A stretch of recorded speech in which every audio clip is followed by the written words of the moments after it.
2005లో హైదరాబాద్ లో apartment typical గా ఎంత ఉండేది? 10-11 లక్షలు. ఈ రోజు 20 ఏళ్లు గడిచిన అపార్ట్మెంట్ ఏదైనా మీకు 40 లక్షల్లోకి వస్తుందా? రాదు. మరి డబుల్ అవదన్నప్పుడు మీరు కొన్న 10 లక్షలు కాస్త 40 లక్షలు ఎట్లయింది? బట్ అపార్ట్మెంట్ షెల్ఫ్ లైఫ్ చూసుకుంటే 25 సంవత్సరాలు నుండి 30 సంవత్సరాల మధ్యలో ఉంటుంది. మళ్ళీ దాన్ని ఎవరు చూసారు ఇది? బేసికల్ గా వాళ్ళే చెప్తుంటారు కదా, ఎవరు చెప్తున్నారు? బిల్డర్స్ చెప్తుంటారు కదా, 25-30 ఏళ్ళ తర్వాత దీన్ని కూల్చేసి మళ్ళీ కొత్తది కట్టాలి. మీ అపార్ట్మెంట్ ని కూల్చి కడితే మీకు వచ్చే రిటర్న్ చాలా ఎక్కువ. అదేలా సార్ అంటారా?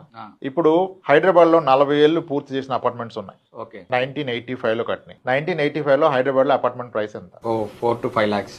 Below 1 lakh. Further matter any apartment which is 40 years old. ఈ రోజు సీపేజ్ ఉంది, ప్రాబ్లం ఉంది. సో ఇప్పుడు దాన్ని రీప్లేస్ చేయాలంటే అందరూ కొత్త ఫ్లాట్ కట్టుకోవాలి కదా.